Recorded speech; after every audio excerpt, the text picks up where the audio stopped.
100-200 వెళ్ళొచ్చుగా.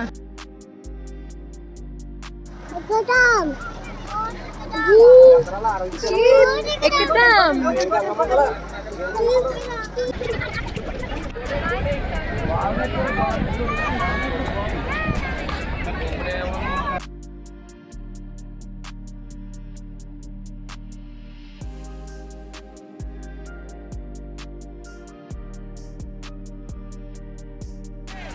Godavari boat share boating అనమాట. మా రుద్ర ఆశ మేరకు మేము ఇలా వచ్చాము. గోదావరి బ్రిడ్జ్ చూడండి.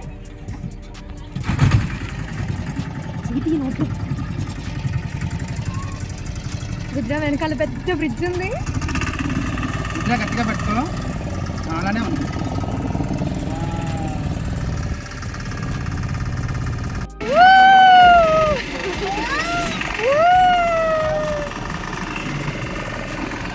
పట్టుకున్నావా జాగ్రత్తగా?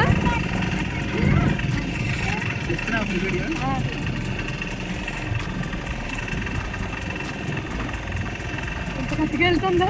నాకే భయం వస్తుంది.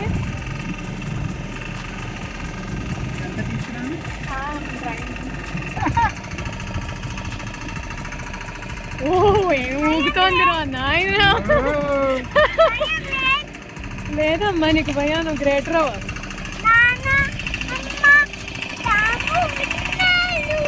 చాలా దూరం వచ్చాము, కొంచెం భయం వేస్తుంది. అయితే ఫుల్ స్వే ఉంది, స్వింగ్లో ఉంది బోట్ అయితే. క్రేజీ. కొంచెం లైట్ ఉంటే ఇంకా బాగుండేదేమో అనిపిస్తుంది. But even the summer and all night ride ఇలాగా మూన్ కింద చక్కగా గోదావరి గాల్లో అలా హాయిగా బోట్ సూపర్గా ఉంది ఫీలింగ్ మాత్రం. మీరు ఆల్రెడీ ఇది ఎక్స్పీరియన్స్ చేసి ఉండకపోతే ఖచ్చితంగా ఎక్స్పీరియన్స్ చేయాల్సిన ఒక విషయం ఇది. ఆ బ్రిడ్జ్ చూడండి, పిల్లర్స్ అది ఎంత బ్యూటిఫుల్గా ఉందో.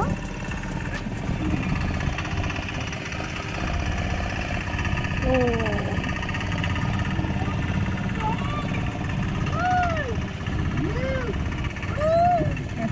రివర్స్ వెళ్తున్నాము మళ్ళీ ఇప్పుడు. సో యూటర్న్ తీసుకుని మన బోట్ మళ్ళీ మనం స్టార్ట్ అయిన పాయింట్కి వెళ్తుంది అనమాట. పిల్లలైతే సూపర్ ఎంజాయ్ చేస్తున్నారు.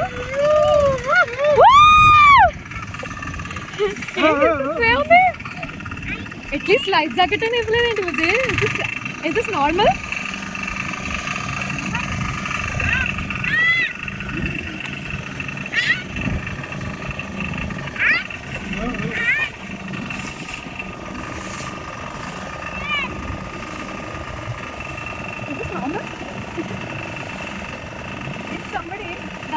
properly and falls off. అప్పుడు ఏం పరిస్థితి?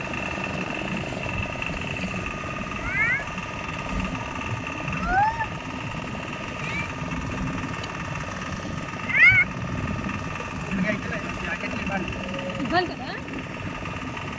ఆర్ అట్లీస్ట్ ఒకడే ఉన్నాడు సెయిలర్ కూడా, ఇంకొకడైనా లేడు మనల్ని ఎవరైనా పడిపోతే సేవ్ చేయడానికైనా.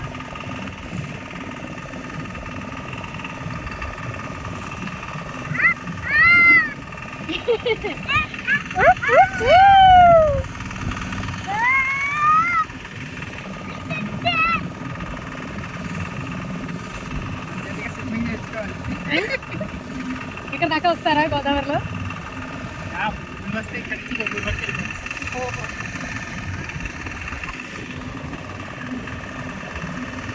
హారతి స్టార్ట్ అవుతుంది 7 o'clock. హారతి, గోదావరి నిత్య హారతి. వావ్, అసలు ఆ ఆస్పిషియస్ వైబ్స్ అండ్ ఇంత కూల్ క్లైమేట్ ఇదైతే మస్ట్ ఎక్స్పీరియన్స్ థింగ్ అనమాట. Very beautiful. మా అయ్యగారు అక్కడే నుంచి తీస్తున్నారు ఇంకా మన కోసం వీడియో.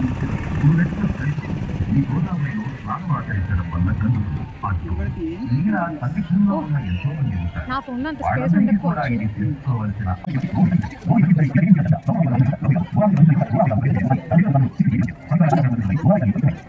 రాజ్యమేమి నాటకములు అనుసరించి పెద్ద ఎత్తున జనులు ప్రతిపక్షాలను నటించుకుంటగాచి మునులు బాధపడి గౌతమముని దైకి ఏదించి దానిని పరిష్కరించమని కోరింది.